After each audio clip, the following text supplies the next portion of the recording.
Yes, please. Red flag or something. Red flag or what? Or a green flag, white flag, or red flag. Green is go and red is stop.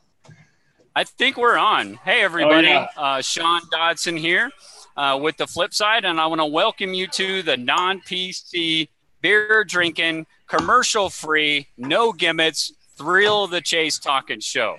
And I'm Sean Dodson. I want to introduce you to, everybody knows DeCall Thomas, but we've also want to reintroduce you to Sasha Johnston is back here on the Flip Side. So Sasha, want to give you a chance to say hi to everybody. Mm-hmm. Hey, hi, Sasha. everybody. Good to have you. Good to have you on here. That's awesome. Good smiling face. I have missed everyone, but I got to say, I did a lot of stuff while I've been off. We went to the pumpkin patch. I went to the balloon fiesta. I cleaned my entire house. So I got to say, I put my time off to good use. Clean your entire house. Awesome. I did. You have no idea. Like scrubbed every inch of it. Yeah, I'm not kidding. When my wife cleans the house, I get worried. I'm like, what's going on? What did I do wrong? So again, everybody, I'm here at the Three Rivers Brew Distillery, and I just got delivered a fresh ska pinstripe. And I want to say cheers to everybody in the chat room. Looks like William Ortiz was our front-running bastard. So, William Ortiz, cheers to you, brother. And everybody, I got a new webcam here, so I can actually grab it, and I want to give a little 360 panorama of the bar here, so everybody knows where I'm at. There's kind of the front. I'm going to turn it around all the way here. I got to get There's one of those. Ladies enjoying their cocktails here, all the way around. Over there is the bar. Keep turning it around. Back over to my ugly mug. Right back at you guys. So this is the Three Rivers Brew Distillery in Farmington, New Mexico. And it has this whole kind of like speakeasy, Prohibition era vibe to it. It's very cool. And if you're ever in Farmington, New Mexico in the Four Corners, definitely come in here. Three Rivers actually owns the entire block here with the brew distillery, the tap room, and the eatery as well. So it's a great place here in Farmington, Mexico, about a quarter mile away from my house. I actually walk down here every night so I get to walk home after the show because I don't want to be doing any drinking and driving. So again, cheers to everybody. So I want to say hi to some people in the chat room before we get started here. I've got this touch screen I'm still trying to work out, guys, but we got William Ortiz, again, was the front-running bastard. Maverick Searcher, Jonesy. Hey, Jonesy, how are you? Faith Hunter, William. Oh, we already said hi to William. Jim Ellison, I think that's a new name I haven't seen. Sledneck, how are you? Sir Crow, 23 Skididdle. Chris Bettles, hey, our brother from another mother down there in Australia. Jimmy Fast, hey, Jimmy. Davio 22, my brother from another mother out there in San Francisco, California. Sean Martinez, how you doing, Sean? 23 Monarcha, that's DeCall's best buddy. That's Reeves, right. That's a new person in the chat room, which I know he's actually been on Mysterious Writings forum for quite a while. Follow Me Down, how you doing, Follow? Anon, Craig Carter. David Dow, Gregory Ferguson, Gary Sandberg, ES, Debbie Teal, Goldilocks. Hey, Goldie, how are you? Let's see who else. Mark Brown. Hey, the home of Brown. We're going to go to your house, and we're going to go below you somewhere. Uh-oh, my thing skipped on me. I don't know where I lost it. Totally Not Mitzi. How are you? Hi, Mitzi. Buddy Allen. Hey, deer in the headlights, buddy. What's going on, brother? Steve my buddy. H. Bird, Holly, how are you? Indulgence, there's that new name. There's Jay Diggins. Hey, Jay Diggins. Red X, how are you doing, Redneck? So, Jamie and Bill, Jay Diggins, Jamie and Bill, they have a nickname for me. They call me Saucy. Uh-oh. Saucy? Saucy. Oh, that's Bill cool. came up with the nickname for me. Like Sassy. Sassy and Sasha Saucy. Saucy, exactly. I think Hot it's sauce, yeah. Hi, Sean Martinez. Delcy Yeager from Texas. Hello. Journeyman. Hey, Journeyman. Steve Marilot. How are you, Steve? Got a great crew in here. Wow, everybody's so nice tonight. So Is it like full moon or something? Yeah, we got everybody in here. It's great. So cheers to you all. I'm glad you could join us tonight. Cheers, guys. So, hey, we've got a lot to talk about. There's been a lot going on. You know, we took last week off. We haven't done a weekend update in a while. I'll kind of get into that and why. But I kind of want to start off with something. I want to clear the air about something. And I'm gonna state this case, and then I'm gonna try and move on. Okay. Now, if some of you are familiar and you're on my Facebook page, I put out a video not too long about a concerning issue that I had, and you know it's been something that I've known about for a month, and it's kind of been bugging me, and I really want to talk about it and kind of just throw it out there, just be honest, put it all out there, and allow people to make their own judgment, their own opinions on it. So I'm just basically going to state the case, and then I want to move on. I may give my opinion, but I'm going to state the facts as I know them. I'll give you my opinion after that, and then you can form your own opinion on it. And and the reason why I'm doing this and I'm stating what I'm going to state is because my own personal ethics, values, and beliefs make me believe that it's the right thing to do, to state it and put it out there. And in order to do this, first of all, I've got to give you a little bit of a background to let you understand why I really haven't talked about this and brought this up. And a big part of it is that I was planning on being on the September 6th event, for Jay Diggins for the raffle and the event to help her out. But on Friday, August 31st, I walked into work, sat down with my boss with a cup of coffee like I do every morning, and my boss directly across from me looked at me and told me he had to lay me off. He had to let me go. No warning, no notification, no nothing. Friday morning before a long weekend, I got to let you go. Guys, I got 3 kids at home, a family to support, and everything else. That was a complete shocker to me. We are a right-to-work state, and my employer had every right to do that.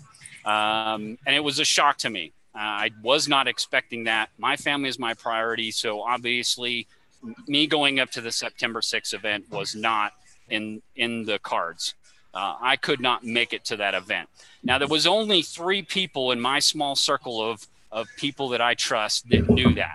And that was my friend, DeCall Thomas, obviously my search partner, and K-Pro knew that. Those are the only 3 people that knew that, and none of them spoke of that. Sasha now knows that. I've told her, since then, here recently, but she didn't even know that. I didn't tell anybody. One, first of all, it's nobody's business. I'm a man. I can take care of my own business, and it's, my personal business. I'll take care of it. 2, there's a lot of people out there that are pretty negative, and they will use negative information and that kind of stuff in any way they can to throw shade on somebody or do nasty things. And I just didn't want that to happen. That's nobody's business.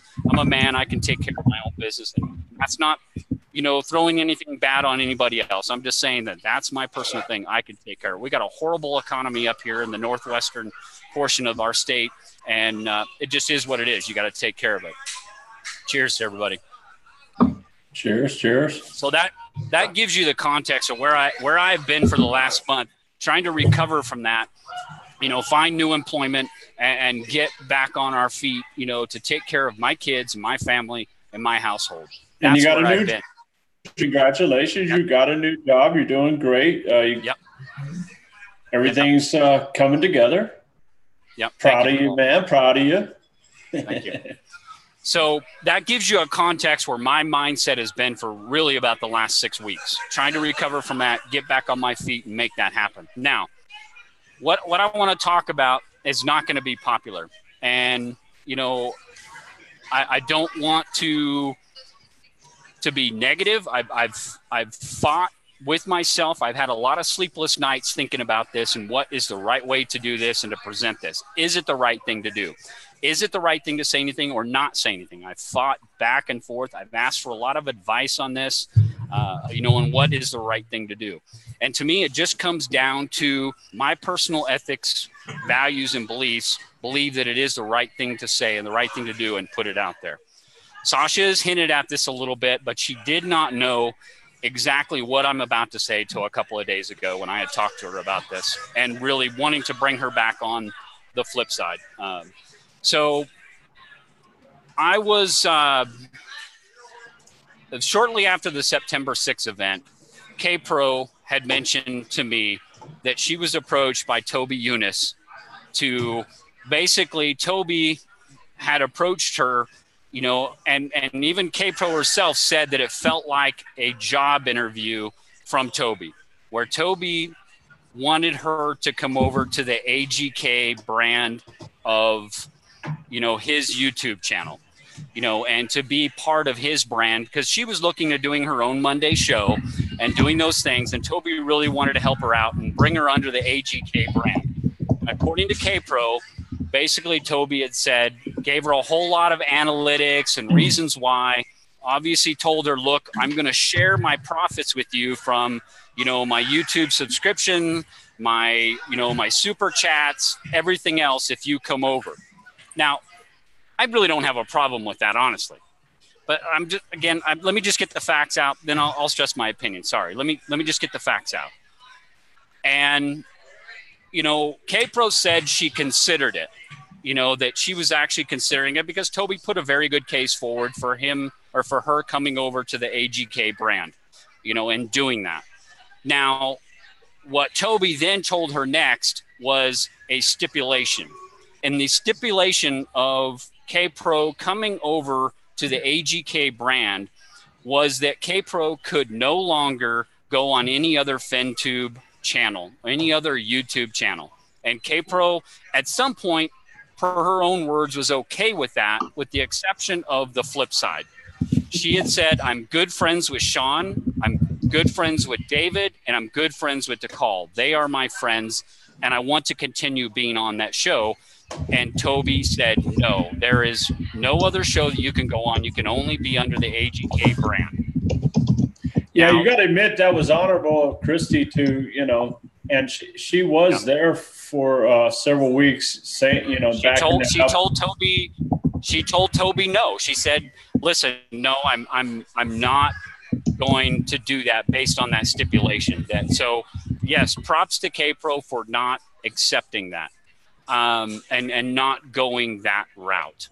And so, okay, that's the facts as I know it. That is what K-Pro told me. I think, according to Toby's whole, witness or whatever legitimacy, I think she's probably a B2 or an A1 on that whole scale. I think she's very reliable source. I got that directly from her. Again, it is secondhand information, that I don't know. I was not there present in the conversation between Toby and K-Pro, but K-Pro, I think, is a pretty reliable source, and she told me that information. So I'm providing you guys the facts as I know them.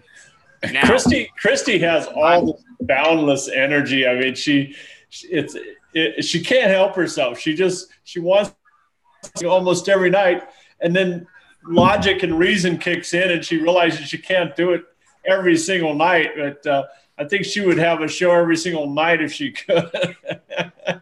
Yep. So you're awesome, guys, now I've thrown out the facts as I know them. Now I'm going to give you guys my opinions on this.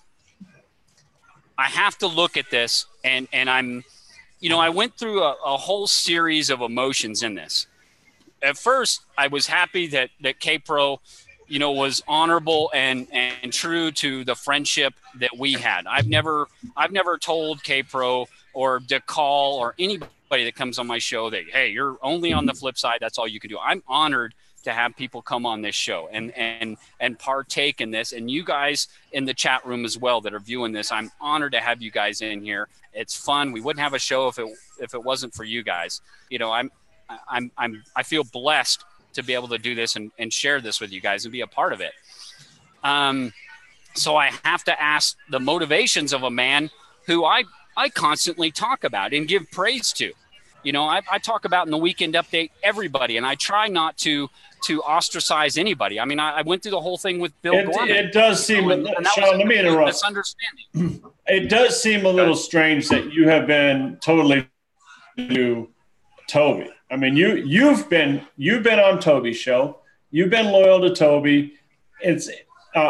And you've done nothing but be told. I mean, we've interchanged a lot of the same YouTubers on almost every channel. It does seem a little annoying and strange that Toby had to do this exclusive. And playing devil's advocate a little bit, I kind of respect what Toby's doing because this perfect internet like business. Well, let me. I know you want to go into this. Let me just finish this whole thing, and then we can. Yeah, I wasn't sure. We can move on. I honestly, I just want to get the facts out there. I want to get my opinion, and I want to fucking move on. Really, I mean, sure. I've gone through this range of emotions on this to being, happy that K-Pro was loyal to our friendship. A non-ties. There was no ties, no saying, hey, you can't do. You're a free agent. You can do whatever the fuck you want. Toby can do whatever the heck he wants. I don't give a rat's ass. What I don't like is the monopolization attitude towards it, towards this whole FenTuber community. So I have to ask, what are the motivations? What are Toby's motivations? And this is all my opinion, guys. I have no facts to back this up. But what are Toby's motivations? Is it money? Is it about money? Is he trying to capitalize on who he thought was the flash in the pan at the time? Was K-Pro the flash in the pan at the time, immediately after the September 6th event, that Toby wanted to monopolize on because it would help with more viewers, more subscribers, more money in his pocket. Again, he's telling K-Pro, I'm going to share the money with you. So is that what's it about? Is it about money? I don't know. I'm just saying. I'm stating my opinions and the only things that I can infer on his motivations. Was it about posture? Is it about trying to be the number one FenTuber out there? Well, great. You've got 3,500 subscribers. Okay, great. Sure. You're the number one. Okay. Well, I think it is. Hold on, Nicole. Let me finish. Or was it, and this is a big one, was it retribution? And this is what pisses me off. The same shit that happened to Teton Trapper. Teton Trapper puts out a video where he's just having fun. I mean, he roasts is what it is, guy, Eric. He roasts a couple other people, and then he roasts Shelly and just has fun with Shelly. Now, I didn't get to see the whole damn thing because it got taken down because Teton Trapper felt guilty. He apologized, was a good man, stood up, apologized for it. The guy was just having fun. That's all this should be about. There shouldn't be this whole fucking business model, about you can or you can't say whatever. Well, then, he gets all this backlash on him from Toby and Shelly. Again, I'd sit there and say, we take ourselves way too seriously in this thing. Just have a little bit of fun. And if you can't just not take yourself so seriously and just have a little bit of fun with this, then whatever. Okay, now let's talk about Bill Gorman. He ostracizes Bill Gorman because Bill Gorman says whatever. Now, Bill Gorman said some pretty salacious things. I'm not totally, backing up Bill Gorman. Okay, but was there some kind of beef against Bill Gorman and ostracizing him? Hold on, let me get this all out, Nicole. You'll have your chance, trust me. But I need to get this out.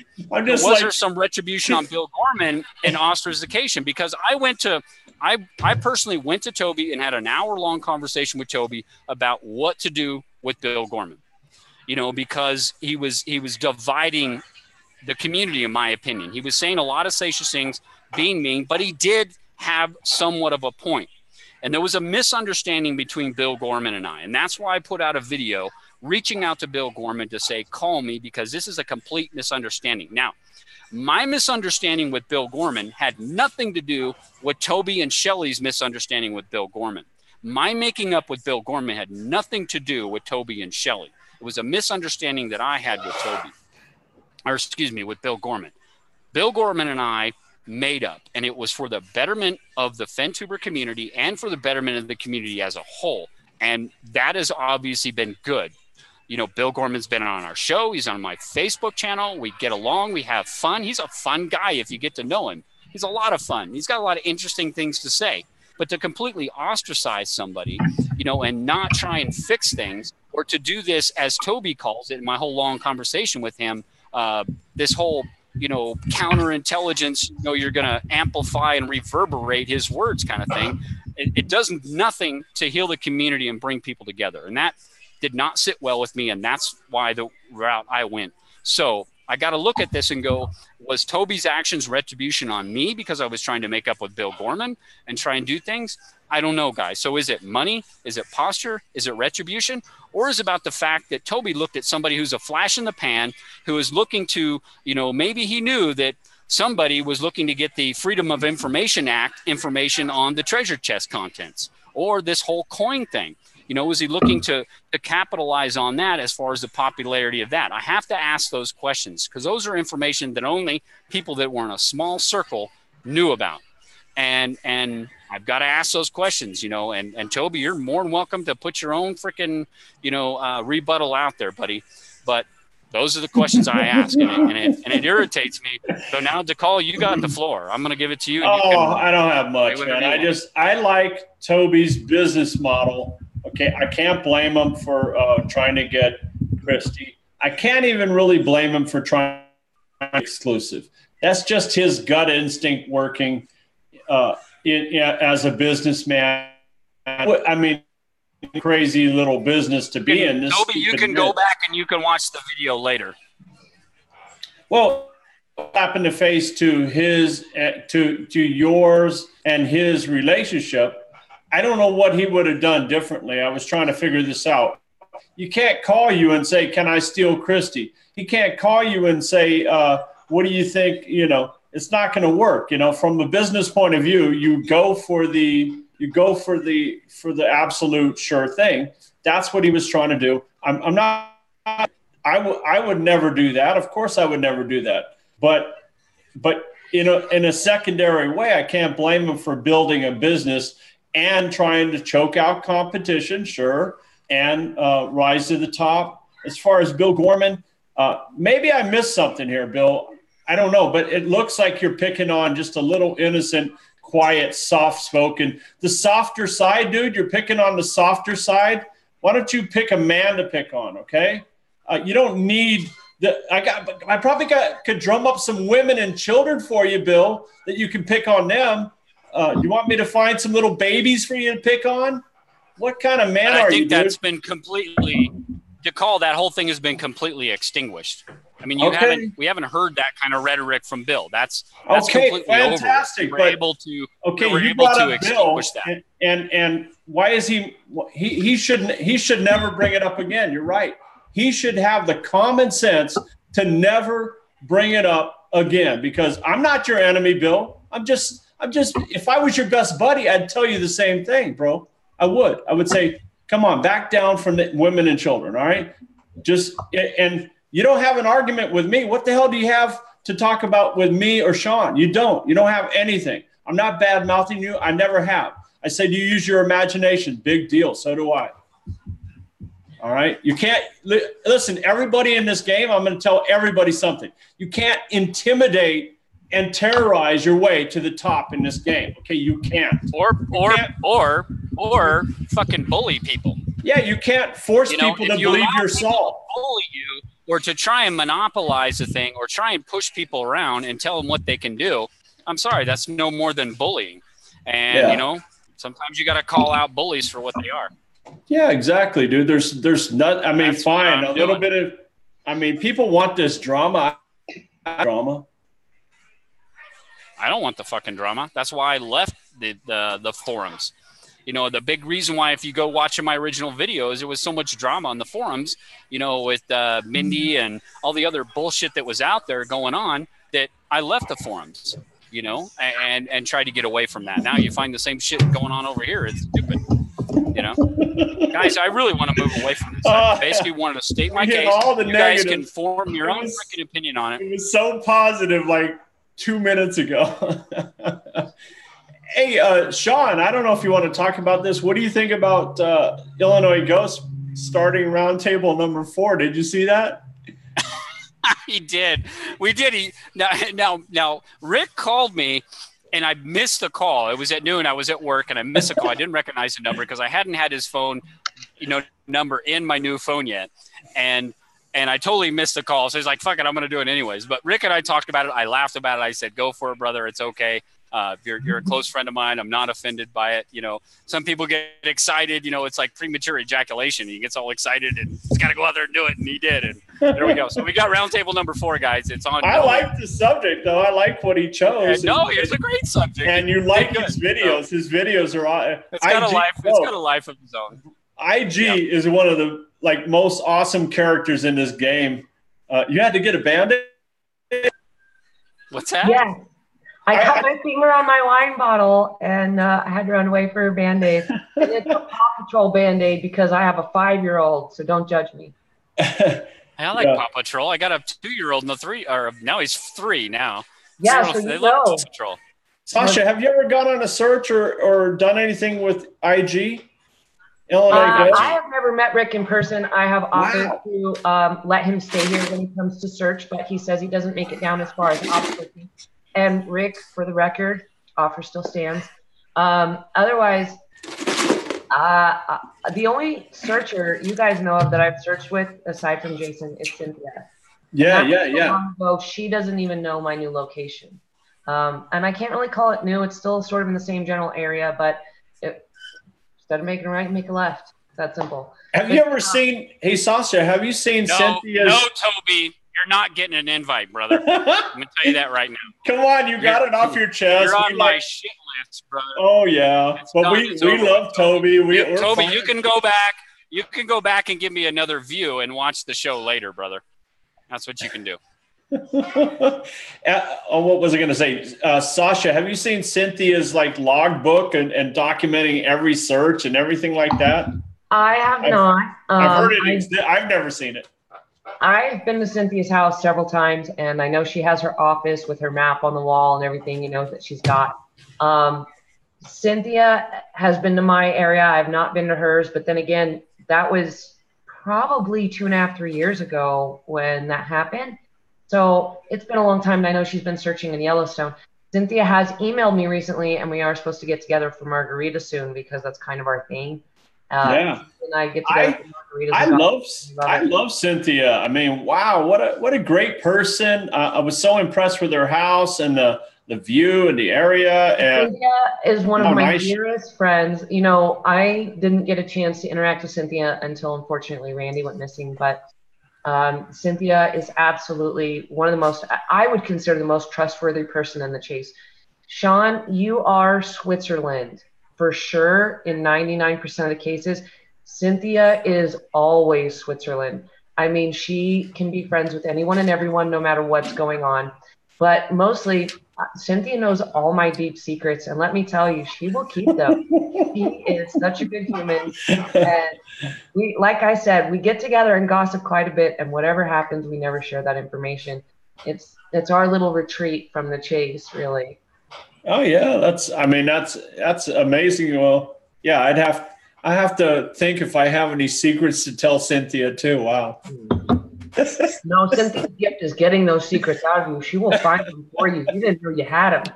Yeah, grab that and bring it right on out. I'll have to call her and have her beat some secrets out of me. That's awesome. I love it. If you make it to Albuquerque and you don't have drinks with Cynthia, you have done something wrong. Well, yeah, I went to her house. Yeah, but that's all I got to say. I mean, no, best human. I would say probably once a month I see her. We get together with another searcher who remains anonymous and behind the scenes, and I won't bring him into this. But he's a dear friend of ours and also knows Forrest. And so, and his wife is just the sweetest human you've ever met on this planet. She's actually a school nurse at an elementary school. Let me address something. Let me tell you something, Brit Chaser. I'm not the one who threw the first stone. Okay. Toby, by going out there and telling somebody else that to come over to his channel and then you can't be on anybody else's channel, was the first stone. I'm sorry. I'm not the one that's being insulting here. That was rude. Brit Chaser, you need to do your research. You need to understand what happened. You need to go back and watch this whole thing because you're not privy to all the information. That's what I tried putting out here. And it's pissing me off, that you're sitting there saying that I'm being insulting. What was insulting was Toby was going behind my back to K-Pro, telling her to come over to his channel and that from there she could no longer be on our channel or anybody else's channel for that matter. And props to K-Pro for turning him down on that and doing her own show, which me, David, and DeCall all encouraged her to do. That's true. Without a doubt. I told her, I said, K-Pro, you could do your own show. You don't need Toby. You don't need me. You don't need anybody. You are good enough to do your own show. You can do that. I didn't need to tell her, no, you need to stay on the flip side and not go on AGK. Everyone is a free agent. And for Toby to turn around and tell her, according to K-Pro, that Toby told her, no, if you come on AGK under my brand, you cannot go on anybody else's show. Now, K-Pro, you're in the chat room. You can either confirm that or deny that. You know, and I know I'm putting you on the spot here, but I'm trying to air this out and put it out there. It's for honesty and being fair about this. And it's bullshit, and it pisses me off. I've gone through the range of emotions. I'm disappointed in a man who I've done nothing but talk positive about, gone to for advice on my YouTube channel, and felt like I've been backstabbed on this. And it's crap, and it irritates me. If your business model is all about making money, Toby, then be honest about it and be forthright. And no, I'm not going to give you the opportunity to come on my show. Well, I wouldn't say it was about money. I just think it's Toby. That's his normal way of behaving. It's like an alligator is an alligator. Okay. You can't change Toby from who he is. No, but guys, and be honest about it. Yeah. So, when Jason met Toby for the first time, I was not there. They met at a coffee shop, and Jason claims that Toby asked for my solution. That's where my problem with Toby has come from. He supposedly asked Jason for my solution. And then what I did is It's All About You interview. Toby promised me there would be no surprises. And then he asked me some weird question about my intimate relationship with Forrest Fenn. And I took offense to that. I have intimate relationships with all of my friends. Oh. So I would assume that I have an intimate relationship. Okay, with Toby, then if you're telling me, Toby, that's a lie, then you need to talk to K-Pro, because that's the facts that K-Pro told me. And I'm not trying to put anybody else on the spot here, but the other people that were in that chat room that night that heard that from K-Pro will back that up. Those are the facts that I heard from K-Pro herself. So if that's a lie, then you need to address that with K-Pro, not me. And I'm going to fucking move on. And Toby, you keep talking, I'm going to mute your ass. Go on your own channel and make your own freaking YouTube video that I won't go on and watch. Sean Martinez, that may be true, but Toby does make money on the chase. And he said to me and K-Pro and Cynthia that he only does this for the money. He said that to our faces in my house. Okay, I don't even like being devil's advocate, but I have to say this because, okay, I've got jinglebellrock.info. Jinglebellrock.info is a very popular game in Las Vegas. I'm the #1 promoter. I'm kind of like the AGK of Fenn for Jingle Bell Rock in Las Vegas, okay?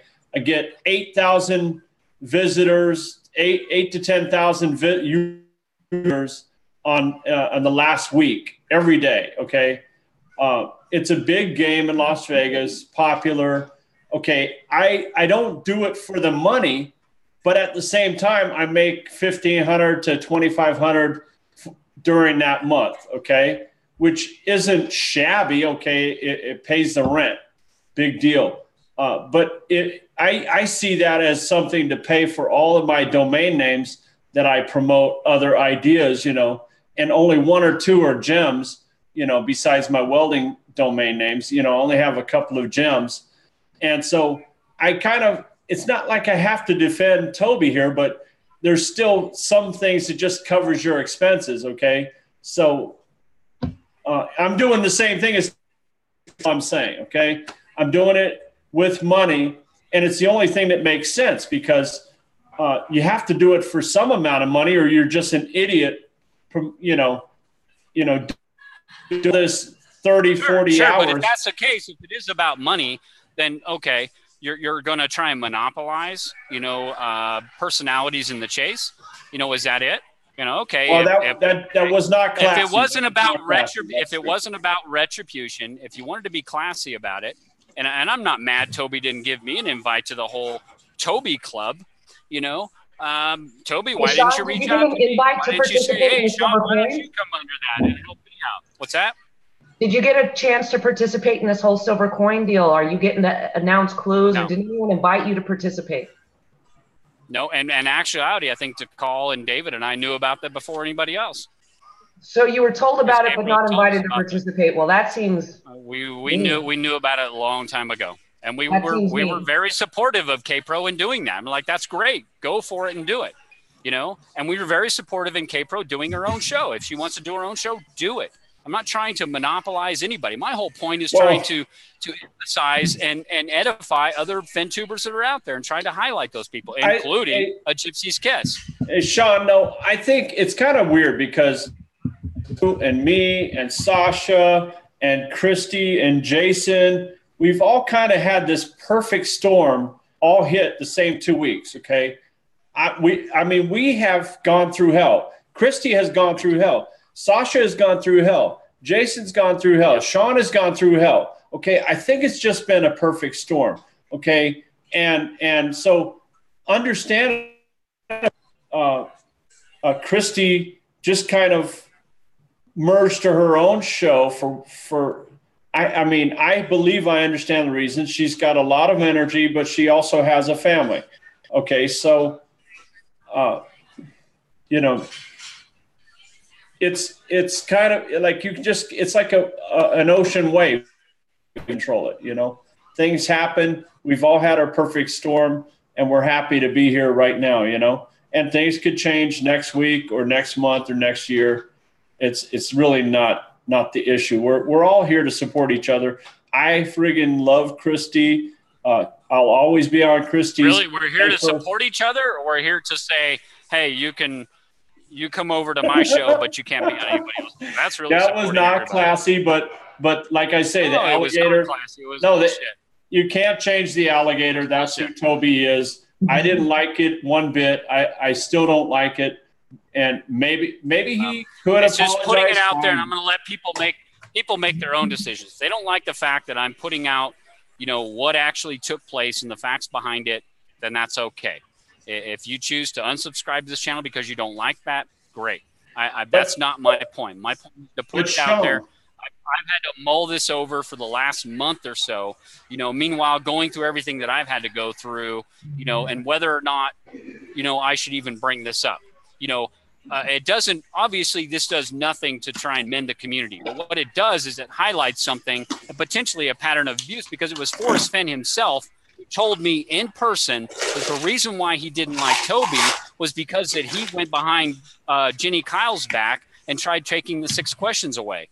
You know, and Forrest Fenn didn't like that about Toby. And that, hey, Toby, maybe that's news to you, but I can tell you directly from Forrest Fenn, that's why he has a, you know, little hate towards you. And maybe that's just a pattern of abuse that you have going on, brother. I don't know. Hey, I want to ask this. I want to ask this question. I had asked it for the show, but did Jenny Kyle steal the gold coin idea? I mean, or was that coordinated with K-Pro and Mike Cowling? K-Pro, are you in here? Mike Cowling, are you in here? Did Jenny or did she just jump on that like poor me? You know, I mean, I can't complain much about Jenny Kyle because. But who's not supposed to lecture you, Toby? What, you're beyond reproach? I'm sorry, Toby. Nobody's supposed to lecture you. What are you on your fucking high horse over there? Get off your fucking thing, dude. Don't lecture you. Whatever, buddy. Who are you? Beyond reproach? Not even Forrest is beyond reproach, brother. Get off your high horse. Go live on your own show, buddy. I don't give a rat's ass. Come over here and try and lecture me. Oh, yeah. If you got a problem, you need to take it up with K-Pro, not me. It is true that they ran off another YouTuber. That part is not like debated. That happened, and Shelly put out a video about that. My ass, Toby. So I mean, that happened. I'm trying to keep it classy, but Toby, you're the one that threw the first stone, buddy. I'm telling you right now.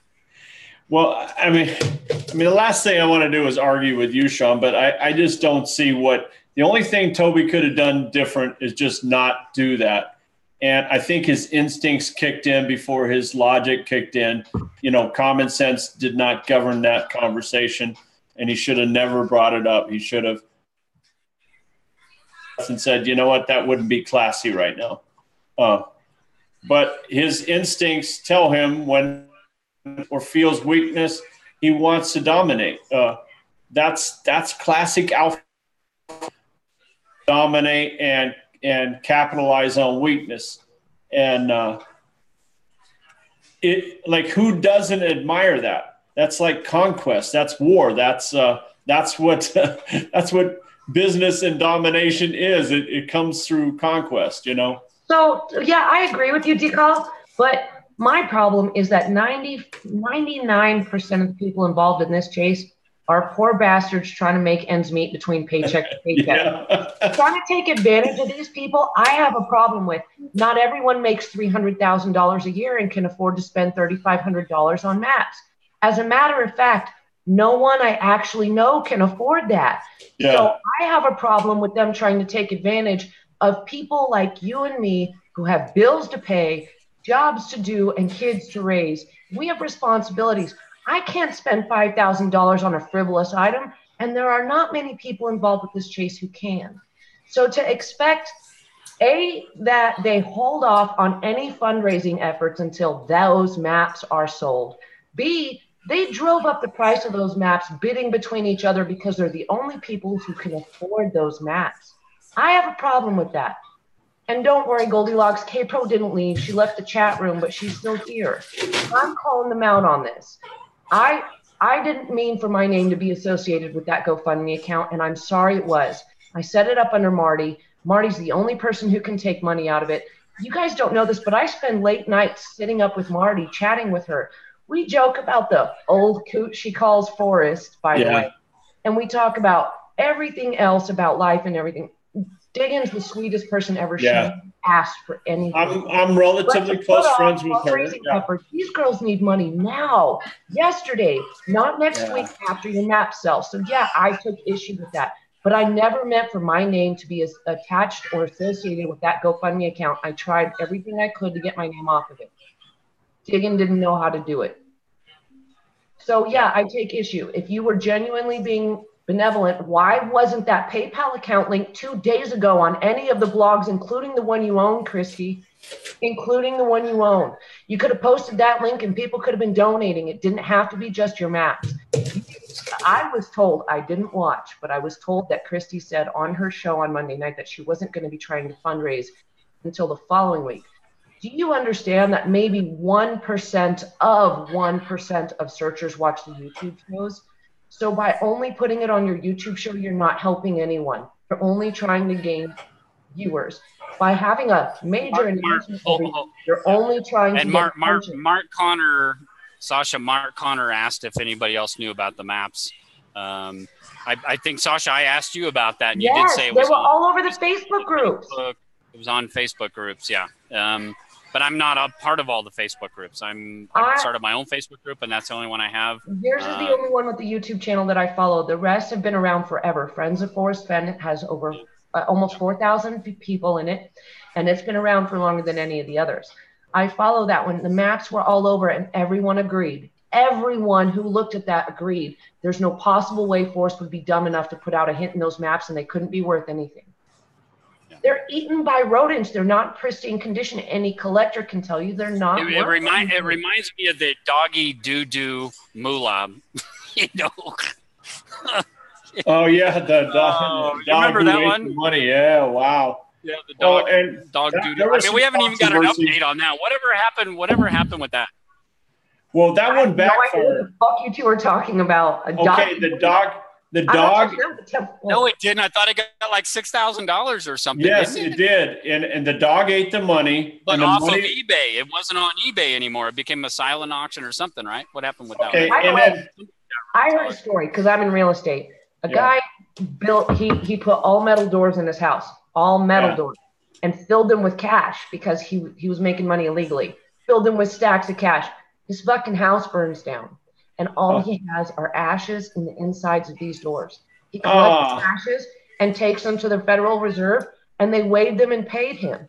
Wow. They ashes in the form of money. So I don't care if you have dog shit with money in it, they'll take your money. I'm not kidding. I swear to fucking God, this is true. And I only know this because I'm in real estate. But they will take your dog shit and turn it into money and give you cash. If you can provide a portion of the bill or the weight can match up, they will give you your fucking money. So don't ever go burn money away. Go take it to the Federal Reserve and they'll pay you. Unreal. Wow, that's an amazing story. I love it. I'm telling you, I know some weird shit. I sold a meth lab once and nobody was allowed to go inside, and I had 9 competing offers. You couldn't even go inside the house. It was boarded up. Everything was covered. And I sold 9 competing offers for almost $8,000 more than what I had it listed for. I do crazy things, but that's what makes me good at what I do. Hey, well, let me know, Sasha, let me know if you have any welding or steel structure issues on problem properties, because I could help you resolve that. Maybe for a stake in the profit or something, because like, let's say Mike Cowling, I don't know what was going to be in the raffle. I have no idea, but I can tell you that I will tell you that the owner of coin number 3 called me and told me you and Christy called her and shook her down for her coin while she's broken down on the side of the road. That I can tell you. I spent the day with a couple of dear friends of mine who explained to me that you and Christy called and tried to get them to put up their property for this thing. How do you guys think that's okay? At what point is that anything like what you just did okay? So I don't know what was going to be in the raffle, Mike. I never heard about a raffle. I didn't know. All I know is I saw your post on Dale's about your maps, and a week away was when that map auction was coming up for a whole $750 if you got your minimum bid, which, by the way, you didn't get any bids. And I knew those girls needed money before then. They can't wait on you and you to get your top dollar for your maps. They need money now. They're out there now cooking breakfast on a camping stove now. They're sleeping in sleeping bags in one room that has a partial roof over it right now. That I don't give a shit about your fucking maps. I care about my friend. I care about them getting some help because they need it and they never asked for it. Those girls are out there wielding chainsaws, driving backhoes, and sleeping on the damn ground. They didn't ask for the money, and I think that this maps thing has obviously caused a lot of derision in the community. So again, I think Sasha, what you did, and I know you're trying to do it anonymously, is a great thing. I think that, I think we need to be able to, we should be able to, as a community, not have a lot of pomp and circumstances. Just like, here it is, guys. We have a search community friend that needs our help. There should be nothing tied to it. There shouldn't be all this other hoopla. It's great what we did for Jay Diggins, and that was amazing. I think it was great. The search community came together. Total props, no doubt about it. This is just this one moment to help them. Yeah. Well, I want to say something though. I mean, I've known Calazar, Mike Calazar, for years. Okay, great guy. Many years, because he's in Las Vegas. We do the Jingle Bell Rock and other things together. I've known Christy. I was her first friend in this game. If there was any problems with Christy or K-Pro or Calazar, I'm sure it was just like the same thing as that we're going through, is normal perfect storm sort of issues. You know, I don't see any bad intentions from them there. You know, I've never seen anything but 100%, loyalty to the community and in every possible way, those guys. So if there was a mistake about maps or anything, I don't know the details, but I think they're terrific. Okay. I think Mike Cowling and K-Pro are terrific in every way. I haven't seen any reason to complain about anything. And I'm not really like contradicting Masha. I just have no reason to believe anything was anything more than a mistake by them if there was a problem. But that's all I know. I don't see any nefarious intent in their actions. I mean, I honestly don't. I mean, the perception is 9/10 of reality, folks. When we look at it and we go, okay, they want to take whatever profit above the $3,550 and split it in half and look at it this way. again, half the community, will think of it this way, and half of the community will think of that. I think Mike Cowlings and Christy are good people. I think they really are.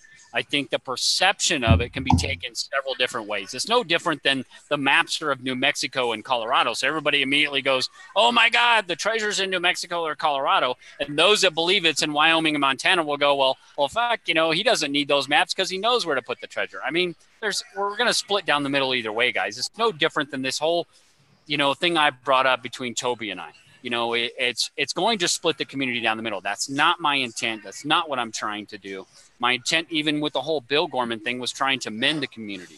My whole intent was bringing this up was that I'm upset about it. I'm disappointed, and I've thought about how to bring this whole thing up and way to do it. It's obviously caused a little bit of a strife with people. I'm not here for subscribers. I'm going to have to disagree with you. I think Christy and Mike trying to steal the show and Christy trying to constantly exploit information out of Forrest has helped create this divide in the community. If we shared more often and you were invited to participate and, everybody was on the up and up and Christy was allowed to be on whatever show she wanted, I don't think there would be a problem. Unfortunately, people have created a divide and now we're forced to deal with it. And I don't feel like that's fair to say that because we speak up, it's our fault. It's not our fault. Those divides existed already. And now because we're speaking out about it, we should not be the bad guy. So I'm sorry, but shoot the messenger, right? Is that the whole thing? Shoot the messenger, the guy that brings out the message. That's what the whole thing is you just want to shoot the messenger. We're just supposed to let it go by the wayside, not say anything about it. I agree with you, Sasha, in that sense. But again, everybody wants to shoot the messenger. The guy that brings it up. Like it's our fault for telling them what's going on. Yeah, I know. I got that already because I was brave enough to put out that message. And Christy had the audacity to refer to me as both stupid and a coward in Sean's chat room on Friday night. And I saw that. I am not a coward. I am here. If you have a problem with me, I'm here to address it. And anyone can call me out on anything right now in this chat room. I'll tell you everything bad about me. I had a messed up life. I grew up without parents. I have sex tapes. I used to be a stripper and I used to do drugs. Anything else you want to know, just ask and I'll tell you. I have nothing to hide because I love these people. I've been here for 5 years. I searched for Randy. I helped fundraise for Diggin' Gypsy. I have done whatever I can to make this community better. I've organized Fennbury. I have 5 years of investment with these people, and almost all of my friends are Fenn searchers. I am invested in this far beyond what I ever could have imagined I would be, and I could not be more grateful for the presence and the companionship of my fellow searchers. But because certain people feel the need to take all the attention, and because they have to have major announcements on their show every week, this is what's creating the divide, and they don't see that. And because we speak out about it, we're the bad guys. Well, I'm sorry, I'm not.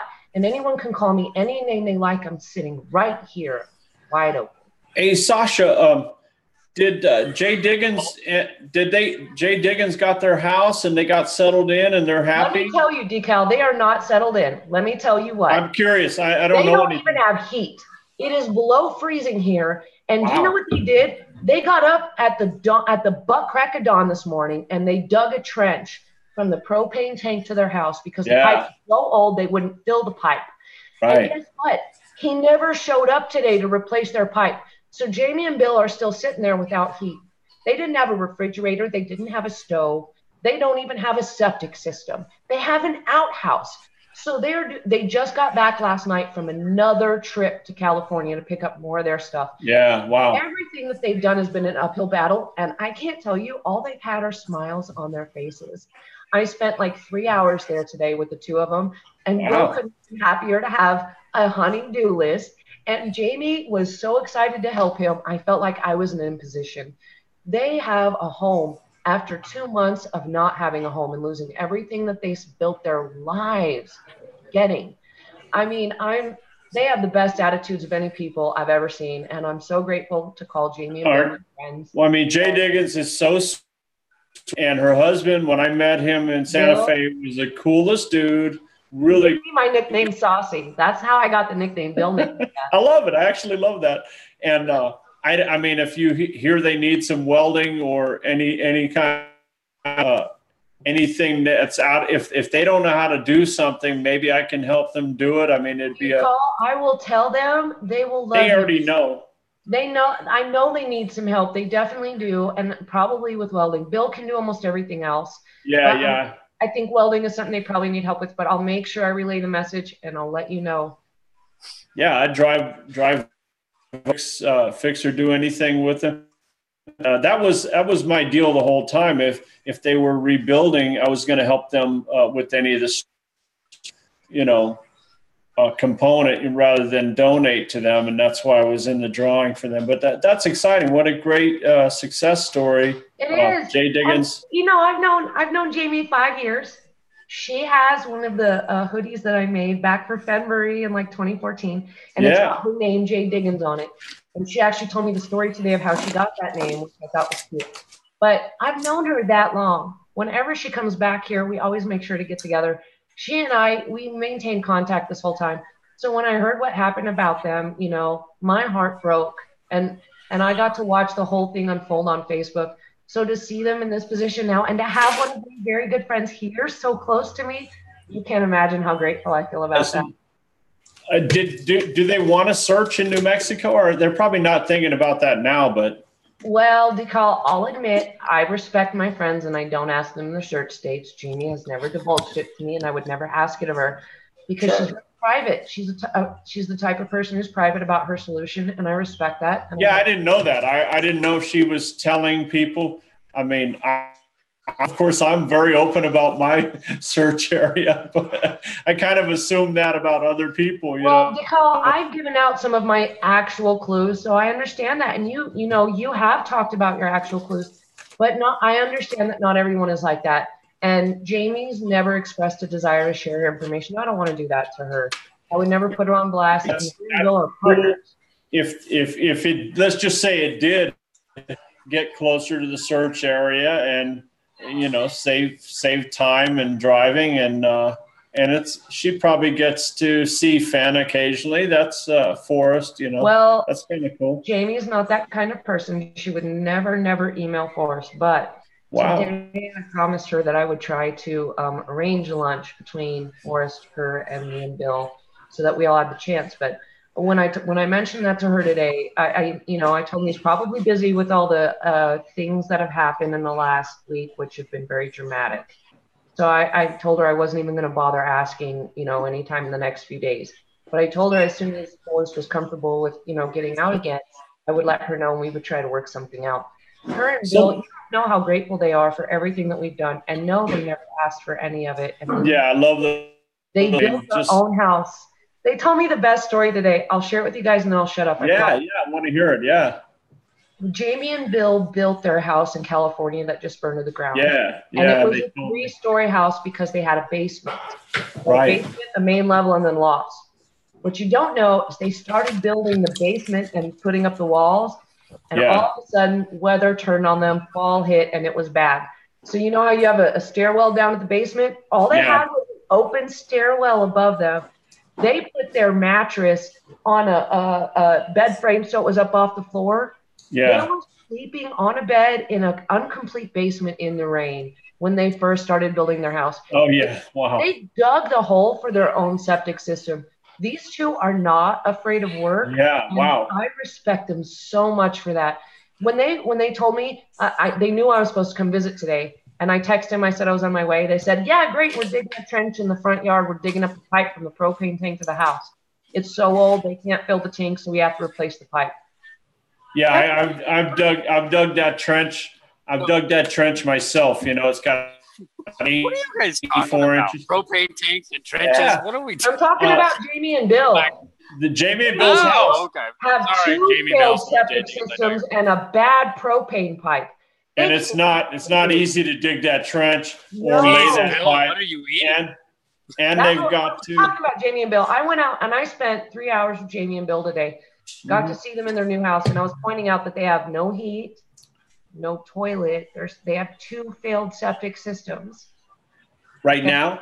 Yes, right now. The only thing they have is water. They got a fridge and they got a stove. They have a microwave and a coffee pot. They don't even have heat. They have a fireplace in one room to cover 6 rooms. Hey, Paul Ammons or somebody that's in the New Mexico area that can afford it, somebody or something over to Jay Diggins and Bill, and So or that's a great idea to call. Unfortunately, all the stuff that's broken in their house, the state of New Mexico requires you to be a licensed contractor to fix. Bill is perfectly knowledgeable, but the state of New Mexico will not allow him. You have to be a licensed contractor. Paul Ammons. Paul does have either has a license or has That's right. If connections you to are a licensed contractor, you can help Bill with replacing the septic systems, but the state of New Mexico does not allow you to do it yourself. And Bill and Jamie have done their own, and that's unfair to them. They're willing to dig the hole, they're willing to do the work, but no one will let them do it. I'll be there is in most states owner builder clauses. I don't know what it's like in New Mexico at all. You not for septic systems and not for wells. Okay. There are two situations when you were never allowed to do that: septic systems and wells, because they have to make sure that they are a filed permit with the state, inspected by a state inspector, and that they meet all of the legal requirements, including. Can I address something? Why must I go said over in the chat room? Yeah. Why must I go said something about people emailing him and responding and stuff. I have something on this. I emailed Forrest. Yeah. Hold on. Okay. Sasha, you're getting crazy. You're getting crazy, girl. That's why I love having you here. But let me get this out. Why must I go? Yeah, there's been a lot of people that have really been emailing Forrest a lot of things, and I'm no different than anybody else. Here recently, when I started the roundtable, I had emailed Forrest, telling him that I was starting this roundtable event, what it was all about, and asked Forrest Fenn if he wanted to, give us the first question to put out to people. And Forrest Fenn's response, and I'm going to paraphrase this because I'm not going to bring it up right now. Forrest Fenn has said, listen, a lot of people are asking me for a lot of things right now at a time in my life when I'm trying to simplify my life. So I'm sorry, Sean, I'm not going to give you, anything right now. So yeah, I think a lot of us are just asking way too much of Forrest.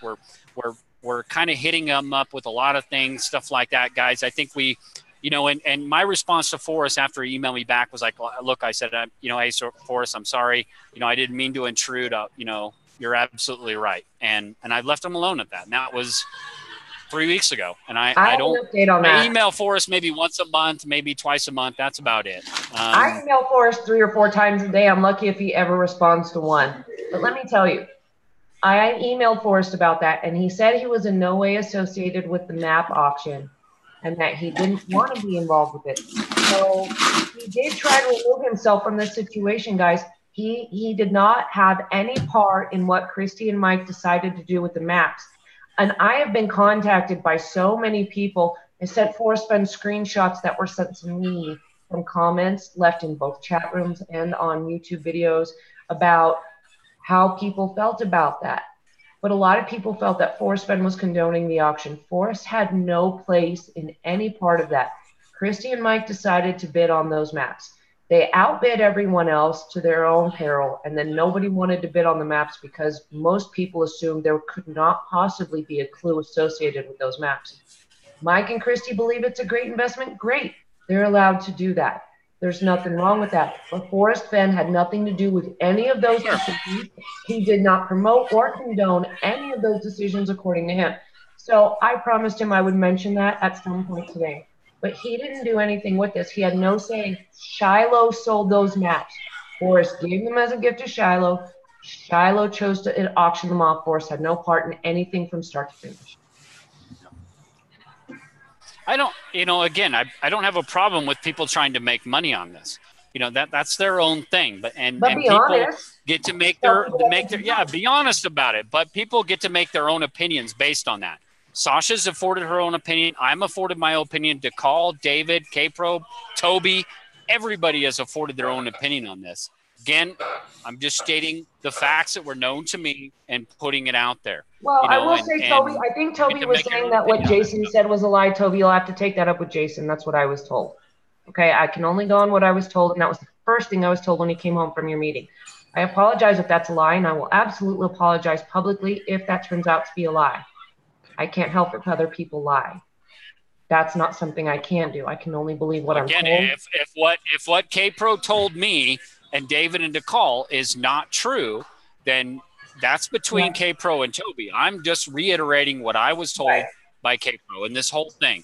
I've got my opinion, and everybody knows I'm pretty fucking opinionated on stuff, and I pretty much stressed that tonight. And I've gone through the whole gamut of emotions, and tonight I'm pretty pissed off, and I think people understand Sean, I'll that, tell you, I'm not happy with the current state of the chase. And I will tell you, I would consider myself a regulator, because when shit gets out of hand, I will step in and say something. I usually let people go and be their crazy selves, and I believe everyone has the right to be themselves as long as they don't harm another human. But the minute you start going after Forrest, the guy who left almost $1 million treasure in the middle of the woods for the rest of us to find and didn't have to do that, I have a problem. The minute that somebody who sent sex tapes of themselves to other people and stole other people's boyfriends starts trying to bash Forrest Fenn, I have a problem with that. If you tried to exploit Forrest and failed and now you're bitter, I have a problem with that. And Christy, you exploit Forrest, and I have a problem with that. I could tell you a whole lot about that person, but no, and that's not what we're here for today. But I'm not going to. I can tell you right now, guys. I was invited to come see Forrest. I did not have to beg to come see Forrest. Yeah, I was invited. Look, I was invited by to the day where I met Christy and not Jason. Anybody else, by Forrest himself to come see him. I did not have to beg for 3 or 4 days to come see him. Come on, I got to defend Christy here. She has. I'm talking about fucking Christy right now. Well, all I'm saying is Christy has emailed him basis and of course was invited to his house. Mike Cowling is a guy. He's just promoting the chase with the coins. I mean, I know we're talking about multiple subjects here, but I've never seen, I mean, there's no reason to badmouth K-Pro or Mike Cowling. Let me put it to you this way. I've known Forrest Fenn for 4 years. I've never asked him for extra words, clarification, or questions. Not once. Not once have I ever asked him. It's just not your style, Sasha. It's just not your style. No, because he's a fucking human. I know, but Christy has all this bubbly, bouncy energy. Okay, Christy has tried to cheat her way to the solution. Forrest told her about the 200-foot person, and she spent effort and time trying to find that person, thinking she can cheat her way. She harassed me on 4 separate occasions for my warm waters halt publicly. She has tried to cheat her way through this, and I believe that. I'm sorry. I'm calling her out. Right? Yeah, but is that cheating to write Forrest Fenn? My solution and find the guy who got the closest? Yes. Not figuring out. No, I don't know anything about that. I don't care how you look at it. I don't know anything about her asking for your solution. I just know that I can show you publicly on 4 different YouTube videos where she called me out either in a chat room or by her mouth on the screen asking me for a warm waters halt for the first round table. I had no intention of doing a video. I had none. But how is that cheating? I mean, you got every right to be mad about that. I just don't see. I do. What does she do wrong? People keep thinking I'm the closest, and they want to just take my work and cheat off of it. I have an absolute. Well, come on now. I think I'm the 200-foot guy. Sean thinks he's the 200-foot guy. I've never claimed to be the 200-foot guy, DeCall. I've never claimed it. I'm 200 feet. I want to be with the 12 feet. I was Foot Club. I definitely want to know who the hell is the 200. What does he look like? I think that's a good game. I'll tell you. It's a she. It's not a he. No, Nicole, I'll tell you. Please tell me. I want to hear it. So everybody gets to hear it. Forrest told her and Jason a story the first day they got to go to his house. Christy had been there one day, but when Jason got there, Forrest told her this story. There was a man back in the beginning of the chase before 2012 who went once looking for the treasure. And he had figured it out so much. Forrest's quote was, "I didn't know he knew me that well." And that man never went back and searched again. That's the 200-foot guy. Christy made it her mission to try to figure out who that guy was. That is fucking cheating, because Forrest told her, he specifically said, if you find that guy, you will find the treasure. And Christy has stuck on that ever since. I want to find the guy. Yeah, I want to know. Are you sure it was 2012? Are you sure it was 2012? Yes. Was it 2012? Go back and look at the 200 and 500-foot comment. I'll be so happy because, all right, everybody, if that's the only guy that's 200 foot, I get to quit, so you won't see me next week. Decal, he made that statement back then. It was. I pull out. Hold on. I got it. Hold on. Oh. Ready? This is the only There thing she goes. reading besides A Thrill to Chase. You know why? Jenny has nonetheless swords in here. I read the whole thing in the back third section. He did. Yeah, I got to get 500-foot searches were before 2013. It was never any of the ones who came in after that. It's not us. But yeah, she I mean, focused on that. She's tried to pressure me for my own solution because somebody else convinced her that I'm probably the closest. I've never claimed that. I would love for it to be you or Sean, or I would love for it to be anybody that we know, Toby included, anybody. I would be happy to hear that. But I don't like somebody else trying to steal my information to give them an edge. I have a problem with that, and I will call them out on that. And Christy and Chris Bettles were both inferring that certain searchers were both stupid and cowardly on Sean's thing on Friday night. So I'm here to invite them to call me out on that in my face publicly, because I'm not cowardly and I'm not known for lying. That's not something I'm often accused of doing. And I have shit to back up everything I've said. I mean, Sasha, you and I are never going to ever really do anything. You're the sweetest guy on the planet, and I love you. Thank you. I mean, I actually do want us all to be happy. I mean, geez. I do too. I do too. Hey, Sasha, we're keeping it positive here. We talked about Jamie and Jay Diggins and Bill.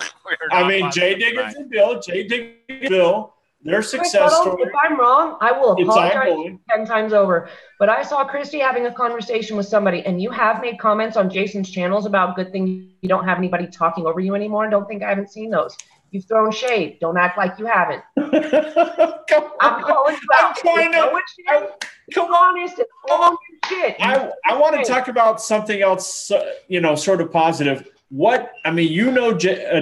Gypsy now, not to be confused with Jay Diggins. Friends with Gypsy. I know both. I'm friends with Diggin' Gypsy. I'm not confused with them both. Diggin' Gypsy and I are very close in area, and we both have published some of our ideas. So I'm on Hebgen Lake, and she's on the other side of the Hebgen Lake, and but some of our ideas cross over. But what can we do then to help Diggin' Gypsy's sister, who is an active? Honestly, the biggest thing they need is people to go help them. If you're in the Florida area, they actually need help clearing. That would be cool. Let me tell you how they spend their days. They wake up and they cook food on the propane stove. They work through 90% humidity to clear trees. They can't even get into the driveway of the property. And by the way, her sister's vehicle and her home were both destroyed, so she can't even go anywhere. Keep in mind, every grocery store and gas station within a 20-mile radius is also destroyed. So in order to get any supplies, they have to drive 45 minutes and stand in line another 45 minutes. Because what they need is help. They have to stop twice a day, maybe 3 times, to go chase cows back on the property. Diggin' Gypsy's sister kept animals, and most of them escaped, but some of them stayed. And a couple times a day, they have to stop what they're doing to go chase animals because the fence got destroyed. Those girls need help on the ground. Cash ain't going to do much for them. It'll relieve some of the burden, but this is all manual physical labor. If you have the ability to go to Florida for even a day. Do you think they need...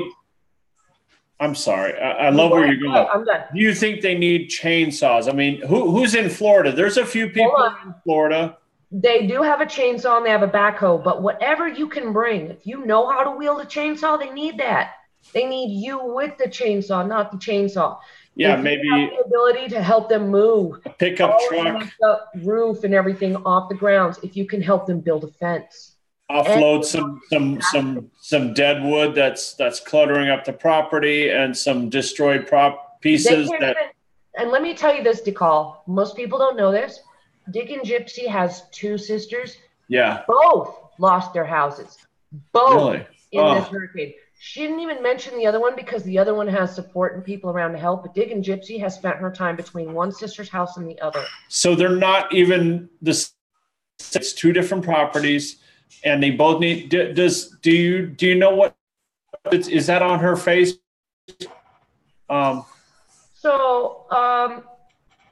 She has mentioned her sister Tanya on her Facebook briefly.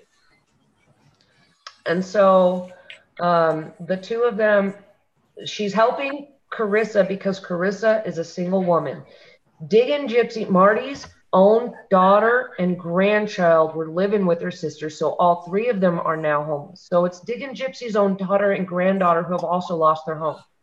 Her sister has more support. So it's Diggin' Gypsy Christ, Kreis on Facebook. That's correct. Diggin' Her real Gypsy name is Christ. Marty, Marti. Yes. And yeah, but when I offered to make her the GoFundMe, she offered and said she actually argued and said she didn't want anyone donating anything. And I told her, I said, people want to do it anyway. You're not asking for it. It's not for you. It's for your sister. So you don't have the option of saying no. I am a better arguer, so I won out. She didn't want it. But these girls need help. I watch their Facebook feeds every single day, and I see the videos coming out. It will take them months. Yeah. Oh, it's a total mess. I've been looking at the pictures too. Okay. Can we segue into something else so we can back on topic and we can talk about something else that is obviously happened this week. Are we? And that is this frickin' Weeble Wobble who frickin' broke into Forrest Fenn's compound this week. Like, that's what everybody wants to talk about. None of this other bullshit. I mean, sorry, JD, because we want to get you money. We want to take care of you, sweetheart. Trust me, we do. But we also got to talk about something else that's crazy that happened this week in the chase, and that is this traffic cone of a Weeble Wobble 7%er that broke into Forrest Fenn's fucking compound this week. So, guys, go for it. What the fuck was this guy thinking? I mean, if it was my house, he'd be dead. Oh no my circumstances. God. I'm sorry. You came with an axe and you started busting doors down. I'm surprised that Joe and Forrest showed so much restraint and not shot him. Are you kidding me? An axe-wielding man broke into a property or a building on your property. How do you not shoot him? You got to have a lot of restraint. You know, people that have guns, if you're trained in firearms, the best training you can get is restraint. You don't pull out a firearm unless you're willing to use it, but obviously there is some restraint. You accept the consequences of doing that. Thank goodness to Zoe, to Forrest, to whoever else was there that there was restraint, and this man can go home eventually to his family. I mean, there's a part of me that feels bad for this guy, and there's the other half of me that is like, what the fuck were you thinking? And I'm sorry, but there's obviously some unresolved mental health issues that need to be addressed, and I feel very terribly for his family that they're in denial about that, as is obvious. But a normal, mentally semi-healthy person does not go to other people's houses, kick in a gate, and take down a door with an axe, and then try to chase out.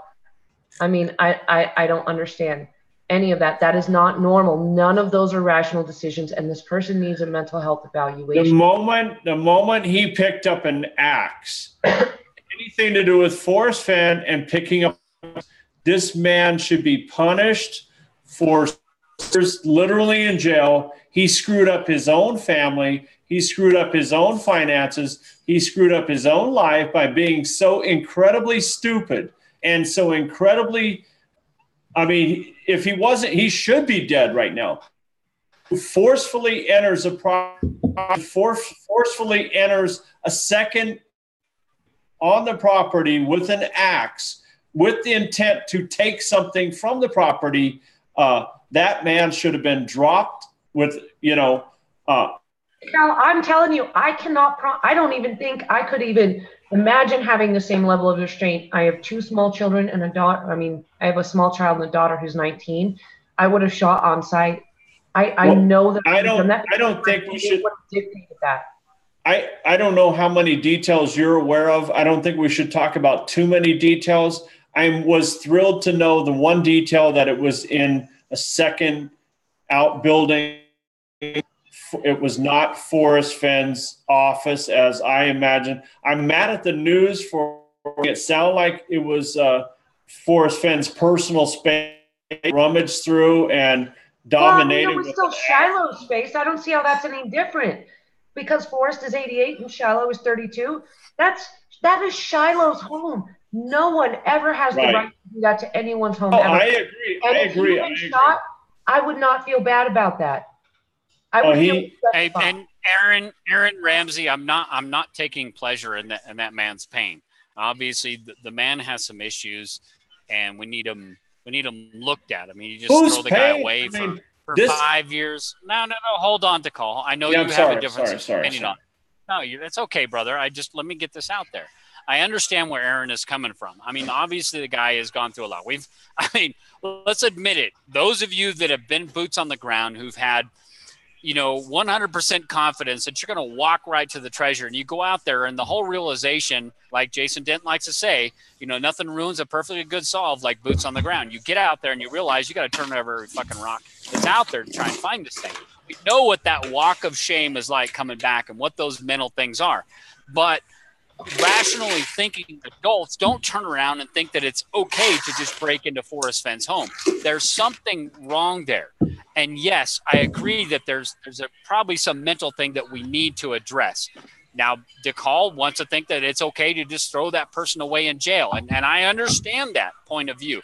But at the same time, I think that there's something mentally wrong there that we need to address and try and help this guy. Does it exist in a GoFundMe page to get the guy home? No, I think it's a GoFundMe page that puts him in the pen, not in Pennsylvania. Okay? Well, and we need to address that and talk about that because the man is part of this community, but he is not the community.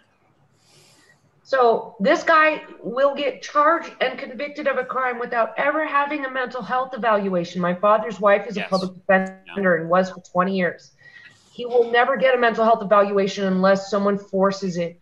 And of course, the government does not want to pay for the mental health evaluation because it requires keeping him for an extended period of time. So what they'd rather do is let him plead to a lesser crime, spend a small amount of time in jail, and kick him loose so he can do the same thing again. Ask Forrest's granddaughter Mika about that. She now has a stalker running loose in the state of Nevada because of this. They don't want to do mental health evaluations because they're going to find out that 7% of these people have serious mental health issues and they'd be required to keep them in a mental health facility. So that's the problem I have. That is no one's fault except the government.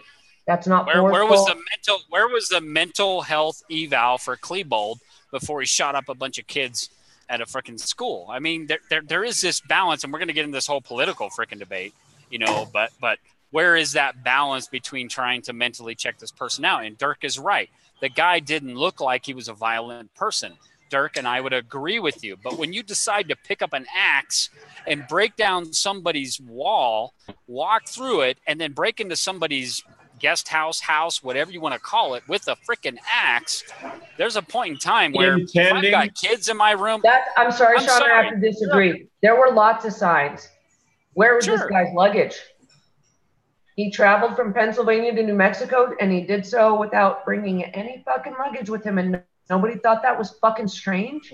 Oh, we're gonna get into whole Minority Report and fucking pre-crime. I mean, where do we draw the line? I mean, I don't know. You honestly do not have to check in with TSA in order to load an airplane. Is that correct or not correct? Well, the guy didn't show up with a fucking axe and an orange shirt at the But he didn't show up with any luggage? How is that not a red flag? I'm not a TSA representative. I don't know. My point is, there are lots of red flags. Man in the barn with the cost of carry-ons, I would don't want to fucking travel with them either. My point I understand what you're saying, Sasha, but at what point do we get into this whole Minority Report pre-crime crap? No, I'm just saying it's kind of obvious if somebody decides to travel 2,500 miles and not even bring a fucking backpack with them. That might be a warning sign of some shit's going down. Well, the guy was 300 and something pounds. I mean, he already had to pay for. And he came through with nothing, not even a snack. Are you kidding me? I don't buy it. I'm sorry. There are lots of opportunities to catch these things on. I think the one place that this country is not doing well, and I love my country, I love being an American, I will support my flag, and I stand for my national anthem. But the one place this country is not doing well is in the category of mental health. 7% of people are walking around batshit crazy, and we just let them. I don't agree with that. I'm sorry. That's how Dylan Klebold gets to walk into a high school and shoot it full of kids. That's how that happens. Why was this Robert Miller? Why was he smiling so like awkwardly? Mental health issues. For the mugshot. The consequences of his actions. He thinks he's right now. No, and he's proud of that. I just want to give out a shout out to this poor guy's family. I mean, like, how awful sucks. I mean, it's. I know, and also to Forrest Fenn's family. I mean, Zoe and Fenn and everybody else that had to deal with this. Thank goodness. I'm going to give you a hell of a ton of praise for having the restraint to not do anything violent, to allow this man to eventually get back home to his family. Hopefully that this person can have some – it doesn't seem like he was a violent person. I know that's not going to – I don't care that it's not going to appease half of this audience in here tonight, but I'm thankful that the man can hopefully eventually get back to his family, understand, what he did wrong and repent for that, or however he wants to, that he can go back to his family, that his kids have a father, grandfather, or whatever else, that he can go home. And that Fenn and Zoe, that you guys had an amazing amount of restraint to not do anything. But that, guys, this is one of us. It's not all of us, but this is one of us. And it's that 7%. It is what it is, and it's unfortunate. It's scary. And I feel for the Fenn family. Honestly, I do. Well, this is why I'm an advocate for having your own gun, because I believe that my personal responsibility is my safety and the safety of that of my family. I don't believe it's anyone else's. And I don't believe that I don't believe I have the right to assume or dump that job onto anyone else. Unfortunately, we can't. I believe every police officer is out there trying to do a good job, trying to do everything that they can to protect the citizens that they are supposed to protect. However, we know that police departments are underfunded and understaffed these days, and that's not their fault. That's an economic problem, and I would never place this blame on them. But it's now our job to ensure the safety and security of our own families. As, let's be honest, it has been for all of eternity in human existence. I don't think, I'm going to be okay because the police are there.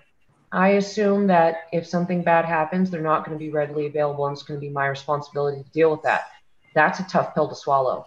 I know that some people have posted close-ups of Zoe's face. I think that's disrespectful. I can't even imagine what it's like to be forced to hold a gun on another human, because Zoe's not that kind of person. She definitely doesn't want to have to do that. That's not something she's prepared to do, but she's going to do it because she loves her family and her father. So for her, have you talked to Forrest, Vincent? Have you talked to him? Look, I have, but not about that. All I did was send an email and tell him how terribly sorry I was that he and his family were exposed to that, and that I'm very happy that they didn't get hurt. I'm not about to turn this into something that, I'm not going to bitch Forrest out for not doing something that, no way. How? I'm just now. Should ever have to go through that. I'm just now that it's saying that Fenn and his daughter were holding a gun on the guy. They were, and that's kind of amazing. That's incredible. And Shiloh, who's normally in charge of security, happened to be gone those moments, but they handled it well. I mean, that would be. I mean, I can't imagine not belief after that. Just the fact. Huh? Do you carry? I have a pistol, and I would like to carry. You carry? Well, I can tell you there was a recent event at our next door neighbor's house that makes me want to fucking carry right now. Wait a minute. I don't. Sean, you have 3 children and a wife at home, and you don't possess a firearm. Okay. No, I don't. I'm a former military member of nearly 15 years in the military. That's why I don't it's so personally carry right now. That's why it's so shocking. Okay. I know you are. That's why, I'm surprised about that. Look, I've never been in the military, but I accept responsibility for my family's safety, and I don't expect anyone else to accept responsibility for that. I have 2 kids to protect, and if anyone comes at them, you have to get through me first, and I'm not pretty. I would never in a million years want to ever have to draw my weapon on someone. Yeah, that's what's impressive to me. So to have to do that is heartbreaking. Yeah, it's heartbreaking. Again, major props to Forrest and Zoe for having the restraint to be able to have the wherewithal to pull the firearm, but not have to use it. And I guarantee you, those people that have, concealed carry arms permits will understand that. That you have it as a deterrent. You never want to use it. John, I've been on almost 300 searches, and I've The carried my 15 gun years every that I was in time. the military, that I never Never had to pull point it. my weapon toward somebody or never had to pull the trigger. And I'm thankful that I never had to. But I was trained. I am thankful I've never had to pull my gun, but I can only imagine if I needed it and didn't have it, what could happen. Yeah, I've got a lot of guns. My you get a gun at age 12, and you certainly know how to use it. We always we went out shooting multiple times per year. I love guns, and it's the American way. And you call your hat screams, I know how to shoot, by the way. Hat screams, I know how to use my gun. Oh, yeah. I don't. Normal. That's a normal. Oh, yeah. It should be normal. In New Mexico, completely normal to have a gun. Yeah. As a matter of fact, New Mexico has a special rule. You're allowed to have a fully loaded weapon in your vehicle, fully concealed in New Mexico, because without a permit, because in New Mexico, your car is considered an extension of your home. Good. Wow. Commission of a crime, it is perfectly legal to have a fully concealed, fully loaded weapon in your car. I take advantage of that law. I'm not often in commission of a crime, and I make sure that I protect myself. You know how many realtors have been killed showing houses? Oh, yeah. Oh, yeah. It's Holy kind of a crap. thing. And women. I show strangers' houses every day. Yeah. That's fantastic, that law. Empathize with Zoe enough for having to put herself in that position for her family. I would never, ever, ever want to trade her shoes, not for all the money in the world and not for all the treasure. I'm good. Yeah. Well, the guy's lucky he didn't move. He probably would have got his leg shot out of his trunk. Well, let's just think about Shiloh right now. Shiloh wasn't there. I gotta think about Shiloh. How does Shiloh feel right now? I don't want to presume how Shiloh feels. We definitely don't know that much. No, about I'm not putting anything on Shiloh. I'm just saying. I try not to involve Fenn's family. That's his grandpa. That's his family. His mom and his Shiloh is Forrest security, and everybody knows it. Yeah. Yeah. Look, I love Forrest, and I would defend him with my life if given the opportunity, but I can't imagine the position his family has been put in, and my heart goes out to all of them, from Forrest all the way down to Shiloh. Yeah, let me say something. People, don't assume you should go to Forrest Fenn's house. Don't assume you're invited. Don't assume anything, okay? I was invited more than once to go to his house from Forrest. It was not me begging. I didn't bring it up. He brought it up. Same with Sean, okay? Same with Sasha, I'm sure. None of us requested it, okay? We have promoted Forrest Fenn. We're friends with him. We like Forrest, and he invited us to his house, okay? And it's not some special club. It's like, okay, this is a privilege. And I had to, I never felt like I was owed that or anything. And I was just lucky enough to get the invite, okay? Do not go to his house. Do not, this is a man's personal life. No, you wouldn't want anybody coming to your house, would you? Okay. None of you want somebody coming to your house. Okay. Uninvited. No. Hell no. That's what I'm talking about. Right. Don't stand in front of my house. Okay. Don't gawk at my yard. Don't gawk at my trucks. Okay. You see what I'm saying? You're not going to do that with anybody else. You don't want people doing that at your house. Okay. So don't do that with Forrest Fenn. Okay. Don't. It's not your business, okay?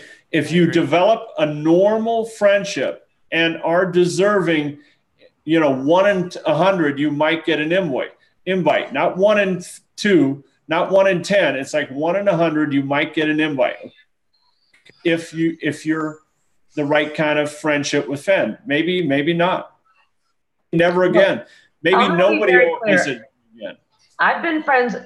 You guys want to hear the story about how I met Forrest? It's a fucked up, weird story, and I promise it's interesting. I want to hear it. So I had no intentions of meeting Forrest, right?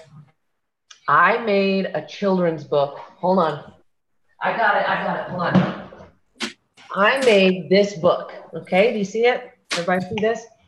You can buy this book on storyjumper.com. Yeah. Faith Hunter, he has an alarm system. Don't assume he doesn't. But some people were home and he was not. So don't assume you know the situations. Anyways, this book right here, I made it. This is made out of Forrest Fenn's poem. Forrest even signed my copy to my son. Wow, when nice. I made this book 5 years ago, I made 2 copies. I made the one I hold, and I made the one my sister holds. Wow. However, what happened was I sent 2 packages on the same day. My sister needed a set of keys to a 5th wheel she was going to be selling in her backyard, and I wanted to send Forrest this book. Both got a jar of jam, but my sister got the keys and Forrest got the book. The girl at the UPS store got interested in my book and decided to read it. By the time she was done, she forgot what she was doing and mixed up the labels. Oh. She sent keys to Forrest Fenn and a book to my sister in Ohio, neither of which was supposed to happen. Oh. Both of which had a jar of jam. So my sister, I'd sent the keys on an overnight status, and Forrest Fenn has sent his package regular. It's just in Santa Fe. I never met Forrest and never spoken to him. My sister calls me the next day and she says, "Sister, I got your book in your jar of jam, but where are the keys? Do I need to jam?" And I said, "What?" What? And I found out what happened, and I had to send an email to Forrest Fenn explaining I was not a crazy woman sending him keys because I was trying to imply anything, but that the stupid woman at the UPS store mixed up my packages, sent me my sister's keys in a jar of jam when he was supposed to get a book and a jar of jam. So Forrest was so kind. Yes. So kind. The package had not arrived yet. He kept checking every day until it did, and then he overnighted those keys to my sister at his own expense, except Forrest says to me, "I'm keeping the jar of jam as collateral." That was my first interaction with Forrest Fenn. I met him at the book signing at the La Fonda Hotel for $17 a square inch several months ago. Nice. But the reason I met Forrest Fenn is because I didn't accidentally mail him a set of keys. The girl at the UPS store accidentally mailed him. Yeah, you did it right, yeah. And since then, I've been supplying Forrest Fenn with copious amounts of jam. Oh my! I got to have a talk with you about that. Forrest Fenn is. I'm getting ready to make a big batch. I love jam. I adore jam, but you're gonna kill the poor man. Okay, all lovingly. Sugar. No. Decal. My jam is 1/3 sugar, 2/3 fruit, and no artificial. Yeah, but fruit is sugar. Fruit is sugar. Why does that sound like a rap song to me? However, it sounds like some kind all right, Sasha, go watch milkshakes. Right? Is that like some milkshakes? Sasha. Yes.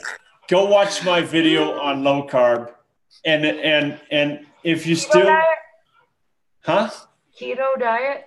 Yes. Yeah, I think I saw that. I think I saw it. What? No, I don't know, but man is 88 years old and you're going to deny him some fucking sugar? Shame on you. No, I want him to have sugar, but okay, everybody has. I have listened to thousands of hours of diabetes and other concepts, all medical, and that stuff will kill you. A jar of jam could accelerate this game. You will find every jar of jam available has corn syrup in it. Right, John Shad, not to be confused with toe jam. Okay, corn syrup. Corn syrup goes directly for storage as fat. Okay, and it's basically the same as alcoholic's liver. Okay, yeah. Fatty liver. I know. Okay, but that's what the jam is doing to you, Forrest. Go easy on the jam, please. You know that no one, and I mean no one is allowed to bring store-bought jam into my house. I mean, it's delicious. There's no question. It's delicious. Yes. You never know what's going to be talked about on the flip side, folks. We can go one spectrum to the other. I saw when I visited Forrest, I saw him snacking on some candies, and I just cringed because and handing to Sean. Okay, these are taboo. Forrest, please, no Dr. Pepper, not too much jam, like very limited amount of jam, please, and no only candy. Worcestershire sauce and pickle juice, Forrest. That's it. All for you. None of that, please. Forrest, listen to me. So first of all, most of his family eats my jam on their waffles. Oh, I love it. I love it. Waffles will kill you too, just to let you know. But okay. Yeah, he's 88. So tell Forrest that. The first person that comes up with a rap song about Sasha Johnson's jam, I'm going to tell you what my search state is. But you got to put it on YouTube, and only you directly. I'm going to tell you. Hey, I'm telling you, my jam is legendary. That's why one of my screen names is Jam Lady. I like I can't deny. You other motherfuckers can deny. I mean, Sasha, you look terrific, but most people can't have any sugar at all. Work on it, Ollie. Get it out there. It's 9:45. I know, Sean. I gotta go. I know. We gotta wrap this up. I know, guys. We're gonna wrap this up. I will tell you, if you want this children's book, it's on storyjumper.com. And if you buy it, I make $0.00 from that sale. Well, that's impressive. I just have to let everybody know I make $0.00 on this show. You guys should take a lesson from Toby on how to make money here. I suck at capitalism. I don't want to make money on that. I am not blinded by the value of this whole treasure. I'm having a good time. Just teasing. To be about. Golly. Anyway, guys, not to knock anybody for trying to make money on this, but just don't step on people on the way to do it. Hey, Sean, but have you got it off your chest? I mean, you got it off your chest. Good. No, okay. I'm not going to talk about it again. Toby can do his rebuttal video. I don't give a rat's ass. But it's not going to keep going next week, right? You're over. Nope.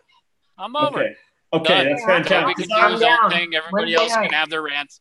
I'm over it. We had our rant, and that's it.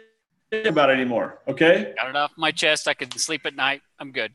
And we talked about Jay Diggins. We talked about Diggin' Gypsy. Look those guys up and offer to help if you're in New Mexico or if you're in Florida. Help those ladies. Find them. Yeah, there's a few people. Also, Florida. They need your help. M. Davis is in Florida, and your search partner David is in Florida, if I remember right.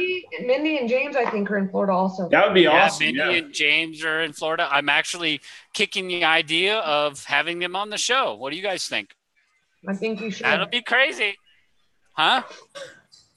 I've always been friends with Mindy and James. I got no reason to complain about them. Everybody knows I'm not friends with Mindy and James, but I'm kicking that idea around. Yeah. I mean, they're friends of mine. The problem is they'll probably say no. And that's okay too. But Mindy, James, you both have my email. You can reach out to me. Go, honey. But I think they only watch like 1 minute of my show anyway, so whatever. What, honey? It's time to. See, William Ortiz once went Mindy and James on. You heard me. I probably wouldn't go very well. I've done several interviews with James. James and I were in the same film, Fence Searchers, and that was filmed back in 2014, about 5 years ago.